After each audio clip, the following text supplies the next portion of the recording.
Bayangkan, kamu mendaki Gunung Merapi bersama teman-teman. Namun tiba-tiba tersesat sendirian di tengah hutan lebat. Malam semakin gelap, udara dingin menusuk tulang, dan suara-suara aneh mulai terdengar di sekitar. Saat harapan hampir hilang, seorang kakek misterius muncul dari kegelapan, dan sejak saat itu, hidupmu tak pernah sama lagi. Jangan lupa untuk like, subscribe, serta tulis komen dari mana kamu menonton video ini, supaya kamu tidak ketinggalan kisah-kisah nyata yang bikin merinding dan menginspirasi. Danu adalah seorang pendaki muda yang sudah terbiasa mendaki gunung-gunung tinggi di Pulau Jawa.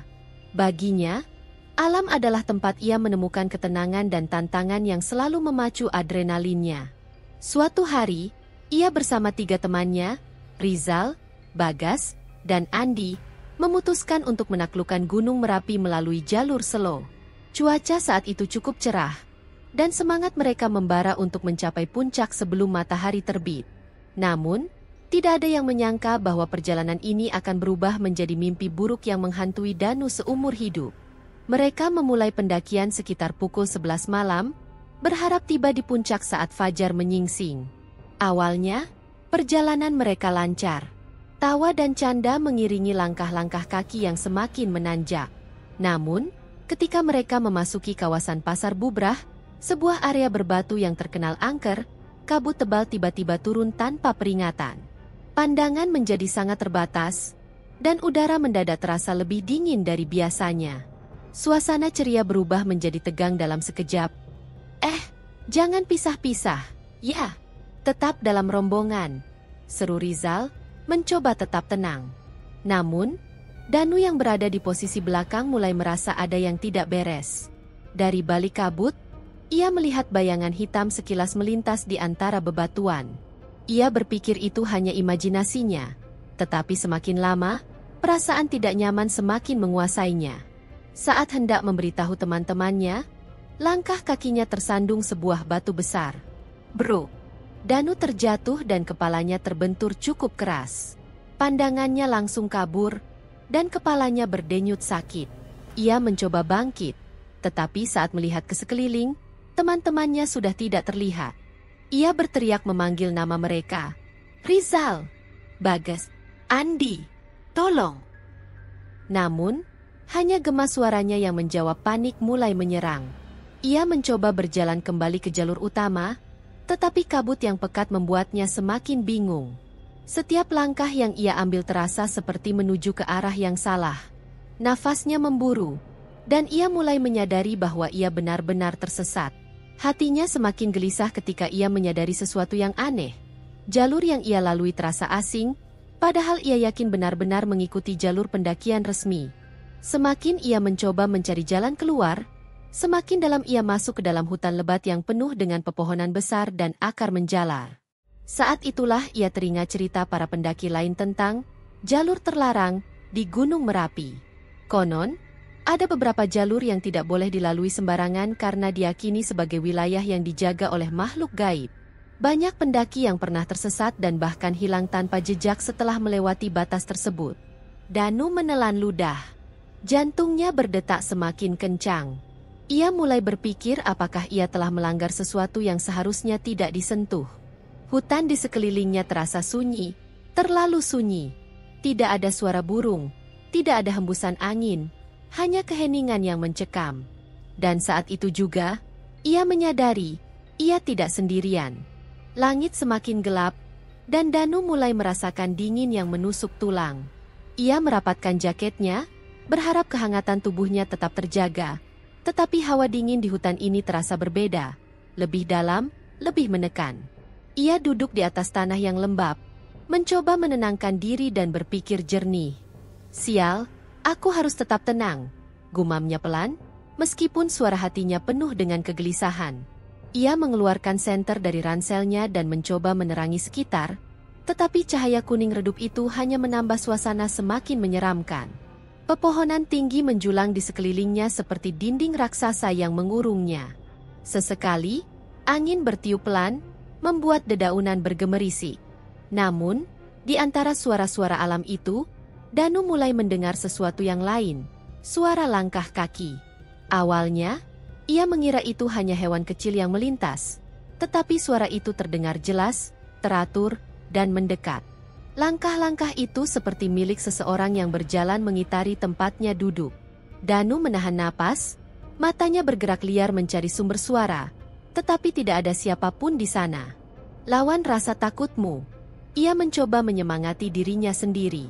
Namun, ketakutan itu semakin sulit dibendung saat suara langkah kaki itu berhenti tepat di belakangnya.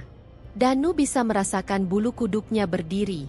Seakan ada seseorang yang berdiri di sana, mengawasinya dari belakang. Ia ingin menoleh, tetapi tubuhnya kaku, seolah ada kekuatan yang menahannya.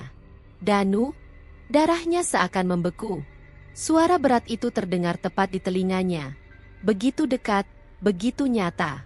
Suara itu seperti bisikan, tetapi sekaligus menggema di dalam kepalanya. Dengan sisa keberanian yang ia punya, Danu menoleh perlahan, dan jantungnya hampir berhenti berdetak. Di antara bayangan gelap pepohonan, ia melihat sosok tinggi besar berdiri di kejauhan. Bentuknya tidak jelas, tetapi matanya bersinar merah samar dalam kegelapan. Sosok itu diam, hanya berdiri dan menatapnya. Danu ingin berteriak, tetapi tidak ada suara yang keluar dari tenggorokannya. Tiba-tiba, suara ranting patah terdengar, dan sosok itu bergerak mendekat dengan langkah pelan. Tubuh Danu semakin gemetar, dan naluri bertahannya mengambil alih. Ia berbalik dan berlari secepat mungkin ke arah yang tidak ia ketahui. Ia berlari tanpa henti, terengah-engah, melompati akar-akar pohon besar yang menjulur di tanah. Namun, suara langkah itu masih mengikutinya. Seolah-olah sosok itu tidak perlu berlari untuk mengejarnya. Saat ia hampir kehilangan harapan, ia melihat sesuatu di kejauhan, seberkas cahaya kecil, seperti api lentera yang berayun pelan. Ia tidak peduli apa itu, satu-satunya harapan adalah menuju ke arah cahaya tersebut. Dengan napas tersengal dan tubuh yang nyaris tak kuat lagi, Danu akhirnya mencapai sumber cahaya itu. Di sana, berdiri seorang kakek tua berjubah putih dengan tatapan tenang. Kakek itu memegang lentera kecil yang cahayanya terasa hangat dan menenangkan. "Tenang, nak, kamu aman sekarang," ucap sang kakek dengan suara lembut. Dan seketika, suara langkah kaki di belakangnya menghilang. Hanya ada hening, dan cahaya dari lentera yang berkedip pelan. Danu masih terengah-engah, keringat dingin membasahi tubuhnya meskipun udara malam di hutan itu begitu menusuk tulang. Napasnya berat, dadanya naik turun, sementara kakinya terasa lemas seolah kehilangan tenaga setelah berlari sekencang mungkin. Ia berdiri mematung, masih mencoba memahami apa yang baru saja terjadi. Di hadapannya, seorang kakek tua berjubah putih berdiri dengan tenang, memegang lentera kecil yang cahayanya berkedip-kedip lembut.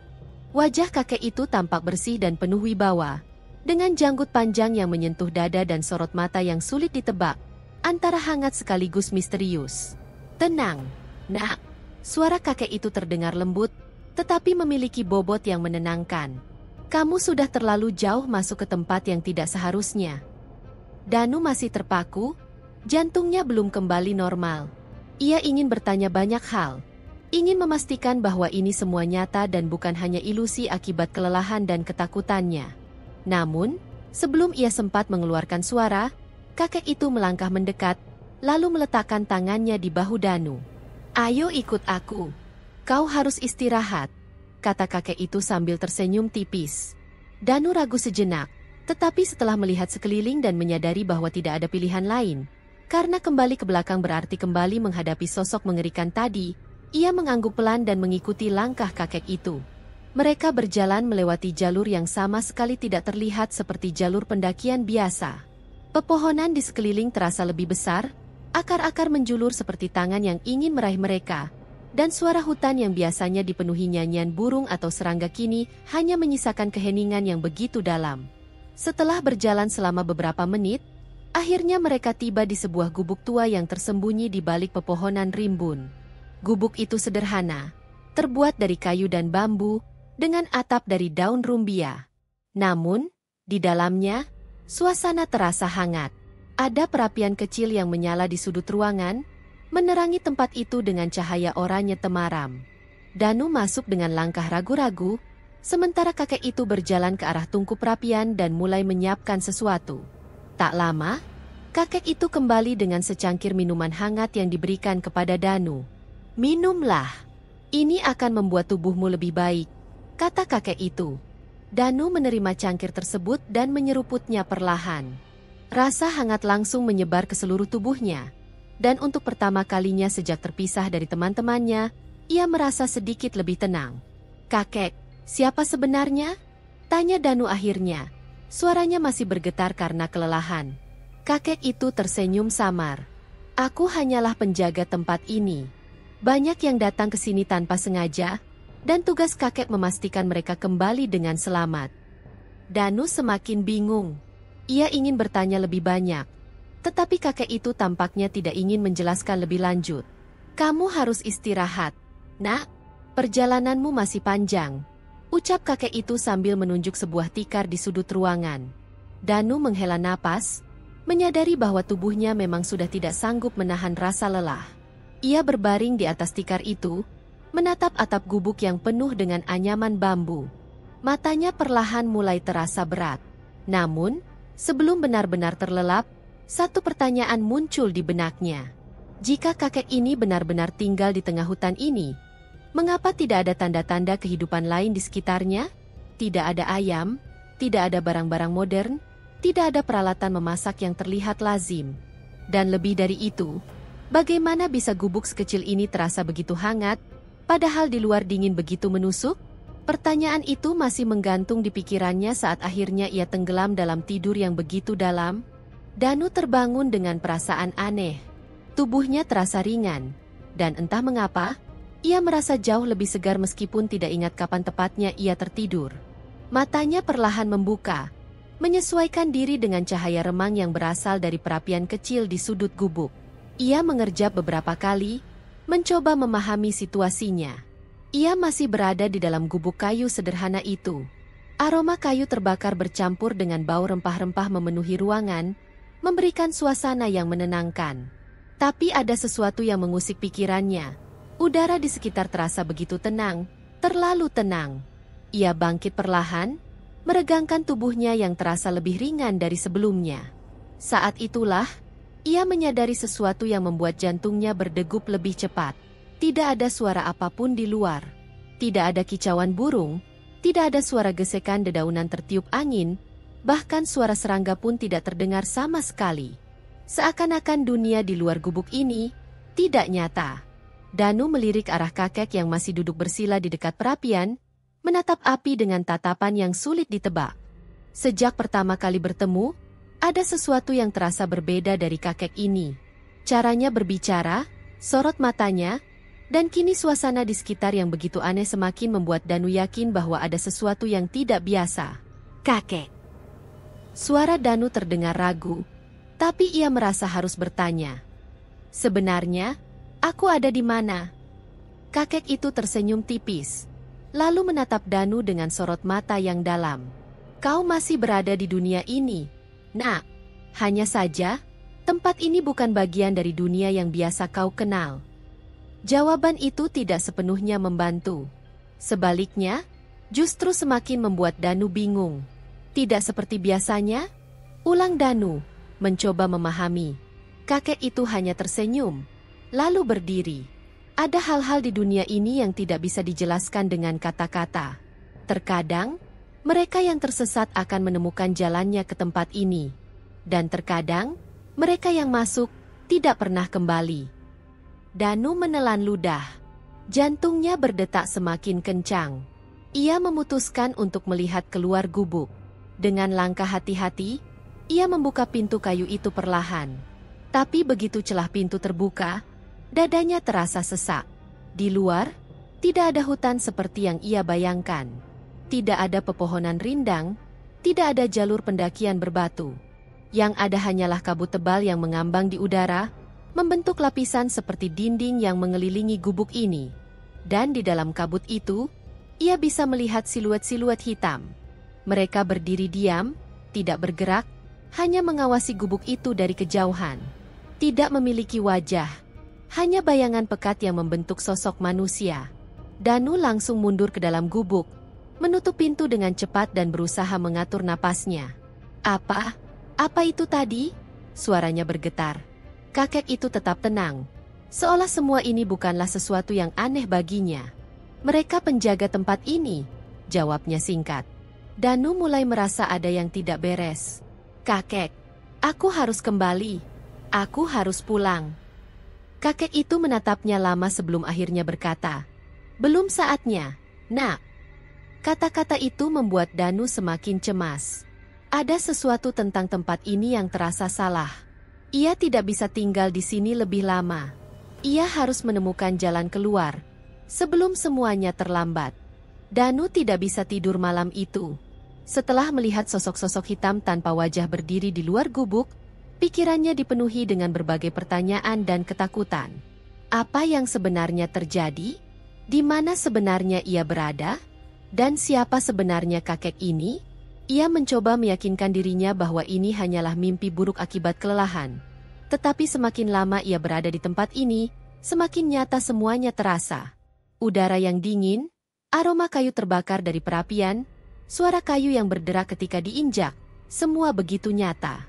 Dan yang lebih aneh lagi, ia merasa tidak lapar atau haus, seolah tubuhnya telah kehilangan kebutuhan dasar manusia. Kakek itu duduk di sudut ruangan, masih dengan ekspresi tenang seperti sebelumnya. Sejak awal, ia tidak menunjukkan niat buruk terhadap Danu. Justru, ia terlihat seperti seseorang yang menjaga dan melindunginya. Tapi ada sesuatu yang janggal. Kakek, Danu akhirnya memberanikan diri bertanya, "Kenapa aku tidak bisa pergi dari sini?" Kakek itu menghela napas pelan sebelum menjawab, "Karena kau belum menemukan jalan keluar." Jalan keluar? Danu mengernyit. Lalu bagaimana cara menemukannya? Kakek itu tersenyum samar, seolah sudah tahu bahwa pertanyaan itu akan muncul. Semua orang yang tersesat di sini harus menemukan jalannya sendiri. Aku hanya bisa membimbing, tetapi keputusan akhir selalu ada padamu. Danu semakin bingung. Ia mencoba mencerna kata-kata kakek itu, tetapi justru semakin membuat pikirannya kacau. Jika ia memang tersesat, bukankah seharusnya ada jalan kembali ke jalur pendakian? Tapi mengapa ia merasa seperti berada di tempat yang berbeda, tempat yang tidak seharusnya ada? Kemudian, sesuatu terjadi. Perapian yang sejak tadi menyala terang tiba-tiba meredup, dan udara di dalam gubuk menjadi lebih dingin. Danu bisa merasakan bulu kuduknya berdiri lagi. Dari luar, suara gemerisik terdengar, seperti ada sesuatu yang bergerak mendekat. Kakek itu langsung berdiri, tatapannya tajam. Waktunya sudah habis. Danu terkejut. Apa maksudnya? Kau harus pergi sekarang. Suara kakek itu sedikit lebih keras dari sebelumnya. Tiba-tiba, pintu gubuk terbuka sendiri, memperlihatkan jalan setapak di luar. Kabut tebal yang sebelumnya menutupi segalanya kini mulai menipis, memperlihatkan pepohonan tinggi yang terlihat familiar. Danu tidak mengerti apa yang sedang terjadi, tetapi nalurinya mengatakan bahwa ini adalah kesempatan satu-satunya untuk kembali. Tanpa berpikir panjang, ia berlari keluar. Ia berlari secepat mungkin, tidak menoleh ke belakang. Jantungnya berdetak kencang, dan tubuhnya mulai terasa berat. Kakinya melangkah di tanah berbatu, melewati akar-akar besar dan semak-semak lebat. Tiba-tiba, sebuah cahaya terang muncul di hadapannya. Ia menutup matanya karena silau. Dan saat ia membukanya kembali, ia sudah berdiri di tengah hutan, dikelilingi oleh beberapa orang dengan pakaian berwarna oranye. "Danu, kamu sadar?" Suara seseorang terdengar penuh kelegaan. Danu masih bingung, tetapi ia segera mengenali salah satu pria yang berbicara kepadanya. Itu adalah anggota tim SAR. "Kamu sudah hilang selama 1 bulan," lanjut pria itu. 1 bulan? Danu tertegun. Baginya, ia merasa hanya menghabiskan waktu beberapa hari di tempat kakek itu. Bagaimana bisa waktu berjalan begitu berbeda? Saat ia menoleh ke belakang, berharap melihat gubuk tua dan kakek misterius itu, yang ada hanya hutan kosong. Tidak ada jejak keberadaan tempat itu, seolah semua yang ia alami hanya sebuah mimpi. Tapi ia tahu, itu bukan mimpi. Ia benar-benar mengalaminya. Dan sejak hari itu, Hidupnya tidak pernah sama lagi. Danu duduk termenung di teras rumahnya, menatap langit sore yang perlahan berubah warna menjadi jingga kemerahan. Angin sepa-sepa berhembus, tetapi pikirannya masih terjebak di hutan itu. Di gubuk tua, di hadapan kakek misterius, di antara kabut pekat yang menyelimuti dunianya selama 1 bulan. Sejak ditemukan oleh tim SAR, Danu tidak pernah bisa melupakan pengalaman itu. Semua orang mengira ia hanya tersesat di hutan, tetapi ia tahu kebenarannya jauh lebih rumit daripada sekadar tersesat. Ia telah berada di tempat yang bukan milik dunia ini, di tempat di mana waktu tidak berjalan seperti biasanya, dan di mana sosok-sosok yang tak kasat mata mengawasi setiap langkahnya. Namun, yang paling membuatnya bertanya-tanya adalah kakek itu. Siapa sebenarnya beliau? Mengapa ia membantu Danu? Dan apakah ia masih ada di sana, di dalam hutan, menunggu orang-orang lain yang tersesat? Danu mencoba mencari jawaban. Ia kembali ke desa dekat Gunung Merapi, bertanya kepada warga setempat tentang kemungkinan adanya seorang kakek tua yang tinggal di tengah hutan. Tetapi tak seorang pun tahu. Tidak ada yang pernah mendengar tentang seorang lelaki tua berjubah putih yang tinggal di sana. Namun, beberapa orang tua di desa itu memberinya kisah yang membuat bulu kuduknya berdiri. Dulu, ada seorang penjaga hutan yang dipercaya memiliki ilmu tinggi. Ia dikenal sebagai seseorang yang melindungi para pendaki dari bahaya yang tidak terlihat. Orang-orang desa menyebutnya Eyang Jaga Bumi.